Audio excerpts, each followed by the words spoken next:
Kita ini masalah dia.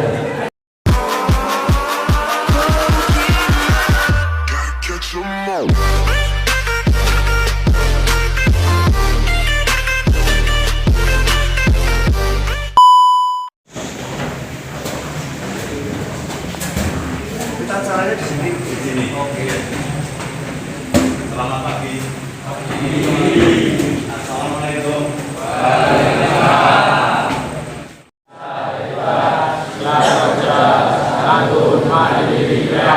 Oke, kita coba terlebih dahulu ya anak-anakku ya. Oke. SMK bisa, SMK hebat, SMK siap kerja, santun, mandiri, kreatif. Tepuk tangan. Nah, dimulai. Terima kasih. Berikan acara berikutnya. Mendengarkan lagu Indonesia Raya dan Mars Borjo. Hadirin dibuat berdiri kepada operator untuk mempersiapkan diri.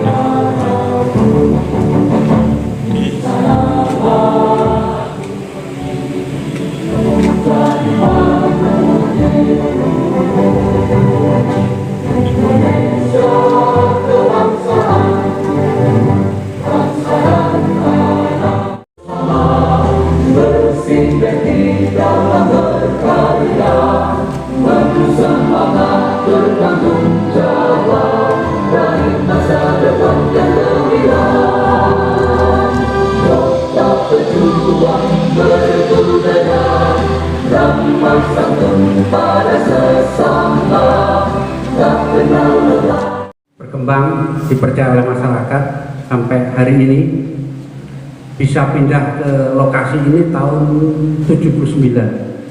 Kita bisa memperoleh lahan dan membangun secara perlahan-lahan, alhamdulillah dengan perjuangan dari para pendiri kita dapat seperti ini, Pak. Itu dipercaya masyarakat, pemerintah dan masyarakat. Kebetulan kita juga dipercaya oleh kita memberi atau apa yang disampaikan itu bisa kita memahami agar tidak ada kekurangan kesalahan kita. Rasa itu Pak Dion, saya dalam tempat ini juga mohon maaf jika penyambutan tempat dan lain sebagainya kurang berkenan. Saya atas nama Yayasan dan Bapak Ibu guru semua mohon maaf yang sebesar-besarnya. Ya, mudah-mudahan Pak Dion bisa bersarawuksi lagi kapan Kami banggakan dan kami idam-idamkan. Terima kasih yang pertama kami ucapkan kehadiran Allah Subhanahu wa Ta'ala yang telah memberikan satu rahmatnya. Nayanya pada pagi hari ini kita bisa bertemu dalam suasana pertemuan yang sangat membahagiakan, dan satu pertemuan yang IPT Purworejo ini telah melakukan beberapa kewajiban terhadap misi dan visinya sekolah. Tujuan sekolah mengantarkan generasi yang mandiri dan cerdas, dan sampai hari ini perlu Bapak dan besok monggo Nanti kita isi dong ngantuk ini. Kita ulang ya. Saya SMK masuk orang semangat. Assalamualaikum warahmatullahi wabarakatuh. Waalaikumsalam warahmatullahi wabarakatuh. Nah, kita nih kira ketok tenang nek saya SMK ini. Yang saya hormati Bapak Ketua Yayasan, Bapak Samsul Hadi, Bapak Trigonggo, Kepala Sekolah SMK YPT yang kami hormati, Bapak Ibu guru semua yang hadir, kami ucapkan terima kasih atas waktu yang diberikan. Dan berapa Mas? Benar? 16 tahun. Kamu berapa? 16 tahun. Teman-teman semua, saya usia 33 tahun. Saya bisa ada di DPRD ini karena menggantikan oleh pendahulu-pendahulu saya dulu. Jadi teman-teman besok semoga yang ada di sini besok bisa menggantikan saya di DPRD. Amin lah. Nah, coba teramin dulu deh. Jadi teman-teman, setiap zaman itu pasti ada orangnya, dan setiap orang pasti ada zamannya. Nah, salah satu tujuan kami DPRD mengajar, kenapa kami getol ke sekolah-sekolah, karena nanti yang akan menggantikan kita ini adalah teman-teman di usia adik-adik ini, usia 16 tahun, usia 17 tahun. Nah teman-teman semua, saya dulu sekolah, kemudian selesai kuliah saya 2011. Saya sempat bekerja di salah satu media di ibu kota, kemudian saya lanjutkan pendidikan pasca sarjana itu setelah saya menjabat sebagai anggota DPRD pertama kali. Saya menjabat sebagai anggota DPRD pertama kali itu tahun 2014. Dulu saya menjadi anggota DPRD, kemudian terpilih sebagai ketua komisi B, itu bidangnya pembangunan. Baru di 2019 kemarin untuk kedua kalinya saya terpilih kembali dan alhamdulillah saya dipercaya sebagai Ketua DPRD Kabupaten Purworejo periode 2019-2024. Nah, teman-teman semua, saya tidak akan bicara tentang politik dan sebagainya, tapi saya akan bicara tentang kepemimpinan maupun karakter. Ini yang selalu saya sampaikan di beberapa sekolah. Kebetulan kami hari Senin yang lalu juga baru mengisi Pak di SMK Negeri 1.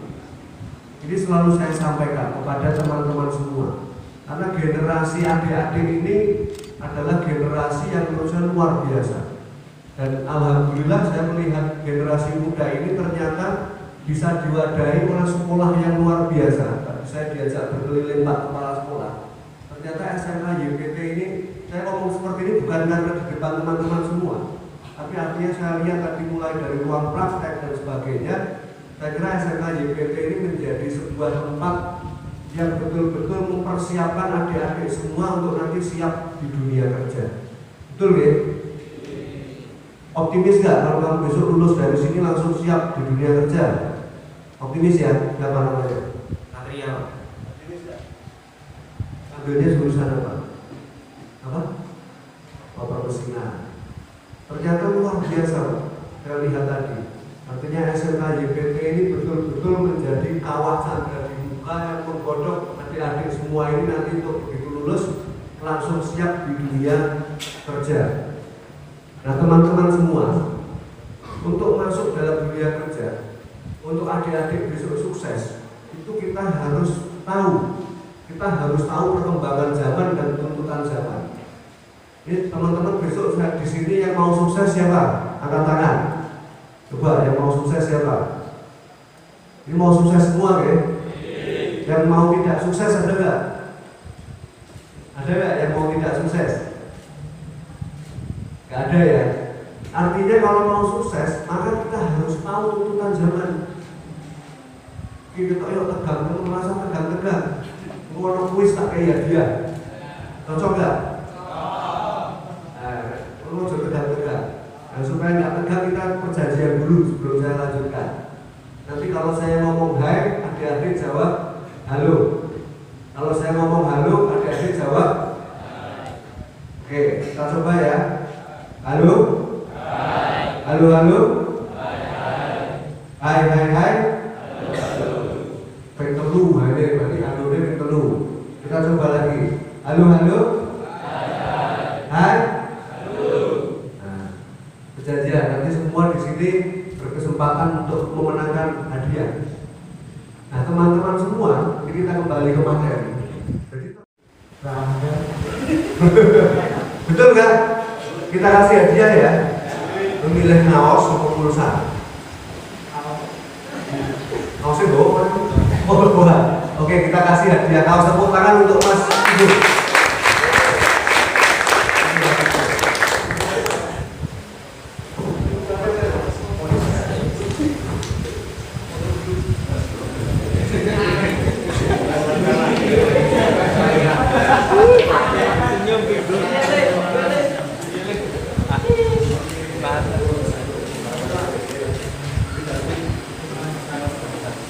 Oke, terima kasih Mas Figur. Tepuk tangan sekali lagi untuk Mas Figur.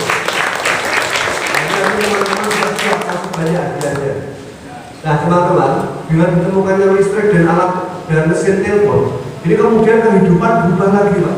Semua newok petengan mulai ono terang. Yang mungkin tadinya aktivitas itu kalau sudah gelap harus berhenti, kemudian dengan ditemukannya listrik, ini pekerjaan bisa dilembur. misalnya. Ini kemudian berubah, cara kerja orang itu berubah. Yang tadinya buat meja seperti ini masih mengandalkan keahlian individu, ternyata kemudian mulai bisa dikerjakan dengan mesin. Alat produksi pun juga berubah. Alat produksi berubah dengan jumlah produksi yang luar biasa besar, ternyata bisa menggunakan alat. Orang tahun 1870 cukup kaget pada waktu itu, karena kemudian kehidupan berubah serba cepat. Penumpukan modal bergerak dengan sangat cepat.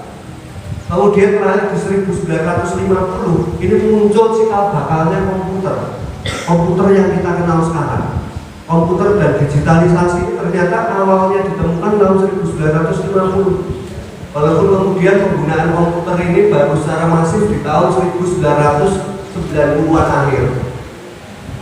Teman-teman lahir tahun berapa? Kamu lahir tahun berapa? 2006. Berarti aku lahir di sono komputer. Saya dulu lahir tahun 89. Itu waktu SMP pelajarannya belum pelajaran komputer, pelajarannya masih pelajaran mengetik mesin tik. Tapi kemudian masuk SMA berubah. Kita dikenalkan dengan yang namanya komputer. Dengan dikenalnya komputer ini berubah lagi.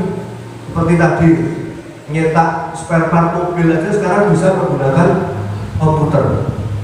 Zaman dulu spare part mobil yang murni manual pembuatannya. Nah, revolusi industri yang keempat ini, revolusi industri yang keempat ini yang akan kita alami, yang adik-adik besok akan merasakan.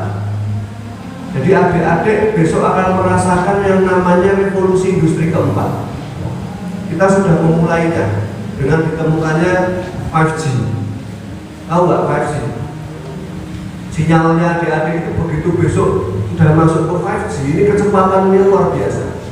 Kemudian sudah ada ditemukannya kecerdasan buatan, artificial intelligence. Tahu nggak kecerdasan buatan? Mas Vigo tahu nggak? Kecerdasan buatan. Ya, robot itu salah satu kecerdasan buatan. Jadi kecerdasan buatan ini termasuk di dalamnya ada big data.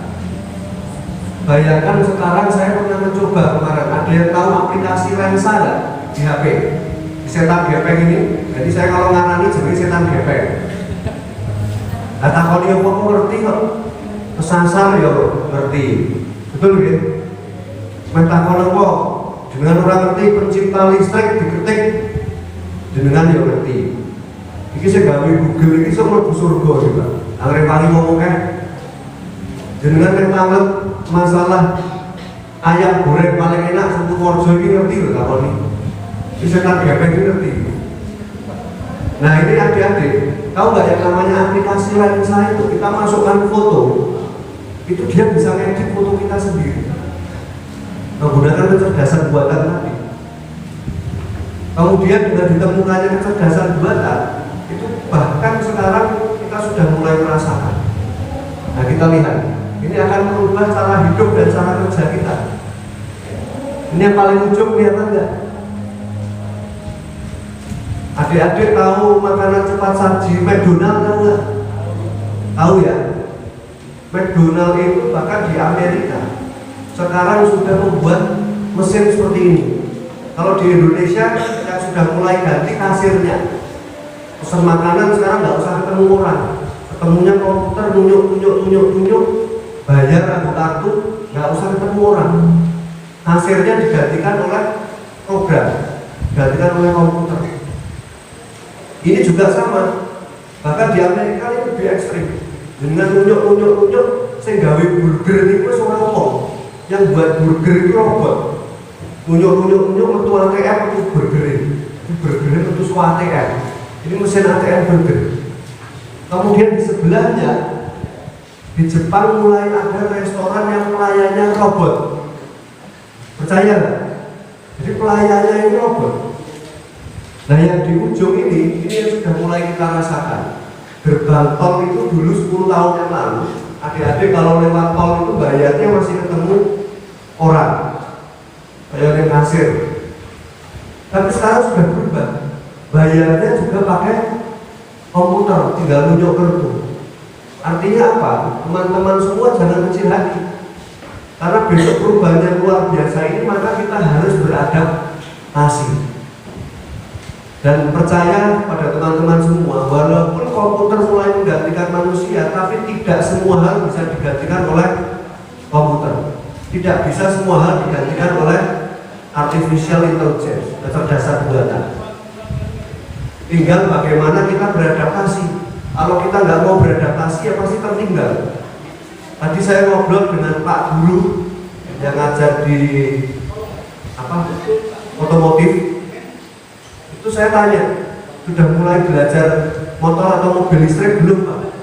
Kita besok mulai semester 2 katanya sudah akan ada kelas untuk otomotif yang listrik, mobil atau motor listrik.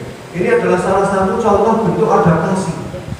Kalau kita nggak adaptasi mengikuti tuntutan zaman, nah ini besok adik-adik bisa tombol kalau saya dulu kecilnya di Brekela.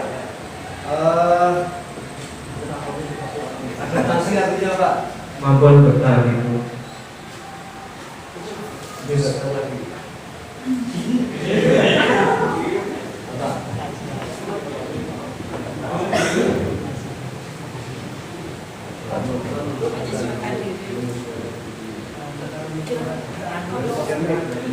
Kemampuan bertahan itu menyesuaikan diri di alam. Tepuk tangan untuk Mas Nurul. Betul nggak jawabannya teman-teman? Betul ya? Kita kasih pilihan, kamu mau hadiahnya kaos apa pulsa? Kalau pulsa 50.000. Gak mau pertanyaan khusus satu saya khusus bocor rumah. Pulsa ya? Oke. Atur dulu sekali lagi tepuk tangan Mas Nurul. Ini sampai kita apresiasi. Mas Nurul ini orangnya pede. Jadi lu ngerti jawabannya yang penting langsung sih. Jangan takut salah, isi nom itu jauh di keliru terus surat apa yang penting kok sudah berat. Dapat pulsa 55 ya. Usia alhamdulillah mantap mantap. Kita lanjutkan. Ini saya akan langsung SMK JPP, cita-citanya besok apa?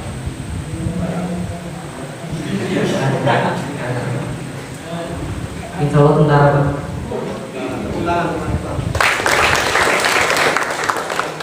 Mas Imam karena cita-citanya jadi tentara, kita doakan semoga Mas Imam besok bisa menggantikan Jenderal Andika di bagaimana ini. Besok udah jadi tentara, udah ditakoni, malah takon balik. Belajarnya apa Pak? Nah ini siap kan dulu. Kita kasih kaos untuk Mas Imam. Tepuk tangan sekali lagi.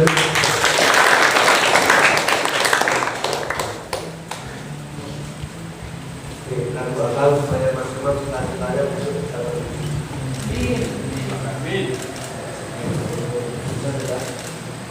ini kalau jadi tentara, jangan yang melakukan cepet-cepet. Ini kita ajari triknya Pak. Besok kan daftar tentara, rencana ambil apa jadi? Kabar, tentara. Tapi pelajari sama nggak kira-kira? Sama tuh. Makanya membedakan bukan skill. Kalau skill, saya yakin hampir mirip-mirip. Tapi harus teman-teman pelajari faktor pembeda. Teman-teman harus punya faktor pembeda. Nah, faktor pembeda ini biasanya di mana? Saya lanjutkan. Faktor pembeda ini biasanya di leadershipnya teman-teman dan juga karakter teman-teman. Sehingga PR sekolah zaman sekarang itu adalah bagaimana karakter building ini menjadi penting. Kalau belajarnya hanya skill, saya kira saingannya banyak. Tapi kalau teman-teman punya kemampuan manajerial, kemampuan komunikasi, nah kemampuan komunikasi tadi saya bilang. Besok kalau teman-teman diwawancara, itu jawabnya jangan tergesa-gesa. Teman-teman besok daftar kerja, kalau ditanya, jawabnya jangan tergesa-gesa. Ojo koyo wong kesusu. Ini tolong dicamkan. Jawabnya nggak boleh seperti orang kesusu. Satu, jangan harus tenang. Yang kedua, jawabnya jangan kesusu. Walaupun kepercayaan dirinya teman-teman belum ada, belajar percaya diri paling efektif itu apa? Pura-pura percaya diri. Jadi kepercayaan diri itu dimulai dari pura-pura percaya diri itu. Saya dulu kalau mau ngomong di hadapan orang juga belum percaya diri, tapi saya pura-pura percaya diri. Nah, sampai dengan titik suatu saat percaya diri ini akan terbentuk. Jadi besok teman-teman, Mas Vigo, cita-citanya apa? Wah, cita-cita nggak tahu, nggak apa-apa. Oh, cita-cita itu proses kok. Tapi ya besok udah digoleki, nggak hilang cita-citanya. Kamu cita-citanya apa? Pilot, namanya siapa? Ridwan. Mas Ridwan besok kalau jadi pilot, kalau diwawancara jawabnya jangan cepat-cepat, pelan, tapi pasti. Halo deh, betul nggak? Kayak kamu kalau WA itu biasanya garangan B kira WA pelan tapi pasti kan mana? Anda kerja yang menunggu WA nih. Apa kalau ditanya jangan cepat-cepat. Kepercayaan diri itu penting, kemudian yang terakhir adalah kemampuan membentuk jaringan. Nah, sekarang saya mau tes di sini. Saya kasih hadiah untuk teman-teman yang mau membentuk kepercayaan diri. Angkat tangan siapa yang mau hadiah? Cepet-cepetan. Nah, ini deh. Kalah cepet. Nanti kurang percaya diri kamu. Sini. Coba kamu kenalan sama teman-teman. Namanya siapa, dari mana, cita-citanya apa, terus kenapa cita-citamu kuwi. Perkenalan dulu.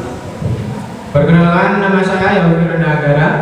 Alamat saya di Solo, Bekelen. Cita-cita saya ingin menjadi tentara. Alasan saya menjadi tentara karena saya ingin mengabdi kepada negara. Yofi Rendagara. Yofi. Mas Yofi pengen jadi tentara. Maka Mas Yofi harus latihan, kalau berdiri nggak boleh seperti ini. Nah, mungkin jadi tentara untuk menghadapi ini. Jalannya jangan cepat-cepat, jalannya harus siap tegak, harus siap. Betul tadi Bu Wiji itu, mana sikap sempurnanya kan gitu. Nah, kamu harus berdirinya tegak untuk jadi tentara. Sekarang kelas berapa? Kelas 10. Besok kita jadi tentara, angkatan darat, angkatan laut, angkatan udara, betul. Angkatan darat. Besok kancanan karo Mas Imam tadi ya. Mas Imam mau angkatan apa? Mau daftar ya? Angkatan darat, luar biasa. Tepuk tangan sekali lagi Mas Yofi. Mas Yofi mau hadiah nggak? Mau. Hadiahnya mau apa? Pulsa. Nanti dicatat nomornya ya. Oke, matur nuwun Mas Yofi, salaman sih. Nah, kita doakan Mas Yofi besok masuk menjadi angkatan darat. Tepuk tangan sekali lagi Mas Yofi. Nah, teman-teman, Mas Yofi ini paling nggak sudah punya modal kepercayaan diri. Percayaan dirinya apa? Takoni langsung maju tadi. Nah, teman-teman harus pelajari lagi tadi itu. Tapi kadang yang kurang itu karena Dapat hadiah Mas ya? Berapa? Pulsa berapa? mau tidak mau harus yakin. Mantap. Dan jangan dibantah. Mantap. Tapi kalau kita sudah mengakui, maka kita bisa sesuatu yang penting. Salah satunya adalah etos kerja. Etos kerja ini menjadi penting. Karena apa? Etos kerja ini kadang anak-anak zaman sekarang diakui tidak diakui. Dan ini menurut data, bukan menurut saya. Anak-anak zaman sekarang itu ketika bekerja dan merasa tidak cocok, itu lebih mudah keluar dibandingkan generasi-generasi sebelumnya. Jadi ini yang kadang kita kekurangan. Padahal teman-teman, yang namanya karakter tidak mudah menyerah itu menjadi penting. Tadi saya katakan, teman-teman tadi yang jawab Thomas Alva Edison siapa tadi? Tadi siapa? Mas Widu. Kamu tahu nggak? Thomas Alva Edison itu bisa menciptakan bola lampu. Itu setelah penelitian penemuan beberapa, dia mencoba berapa kali? Ada yang bilang dia mencoba sampai ke 10.000 kali. Ada yang bilang ke 1.000 kali. Artinya apa? Bayangkan kalau kemudian dia melakukan percobaan, di percobaan ke-700 dia berhenti. Mungkin sampai sekarang kita belum tahu yang namanya bola lampu. Tapi dia nggak menyerah. Dia terus mencoba sampai upayanya sampai dia berhasil. Sampai upayanya dia berhasil, entah itu percobaan ke 10.000, entah itu percobaan ke 1.000. Bayangkan kalau Thomas Alva Edison di percobaan ke-700 kemudian meletre. Kira-kira saya kira bola lampu atau enggak? Tidak. Ya mungkin ada, tapi bukan dia yang menemukan. Nah teman-teman, ini maka pesan saya jangan kemudian mudah menyerah. Kalau kira-kira gagal, coba lagi. Jadi besok Mas Imam, Mas Yofi, itu kadang daftar tentara, ya saya doakan langsung lolos. Tapi kalau memang itu cita-cita sejak kecil impian kamu kalau nggak lolos jangan menyerah. Karena orang jadi polisi, jadi tentara itu banyak yang percobaan kedua baru berhasil, bahkan ada yang percobaan ketiga baru berhasil. Tapi tentu harus realistis. Nah teman-teman jangan mudah menyerah. Ini adalah salah satu karakter yang harus dibentuk. Kemudian komitmen dan konsistensi. Konsisten ini yang susah. Kamu hobinya apa? Gak punya hobi. Berarti Thomas bilang hobi. Kamu hobinya apa? Hobinya mancing. Kamu kalau mancing gimana?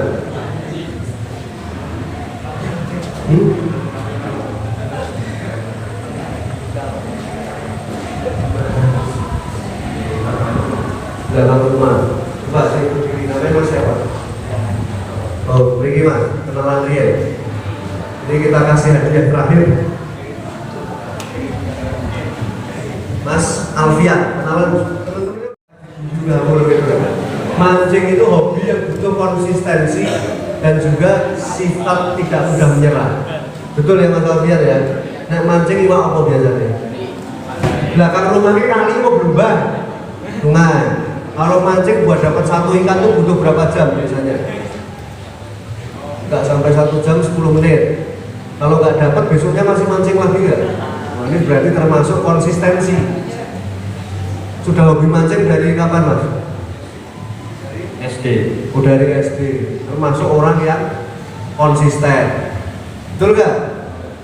Nah Mas Alfian besok cita-citanya jadi apa? Tahu nggak apa-apa. Tapi sambil jalan, karena cita-cita itu biasanya sambil jalan terus berkembang. Nah, Mas Alfian kita kasih hadiah kaos. Tepuk tangan untuk Mas Alfian. Cuma saja satu Mas Alfian. Penyakit yang mancing itu biasanya lali waktu. Karena saya punya teman mancing, kadang lali. Ini Mas Alfian.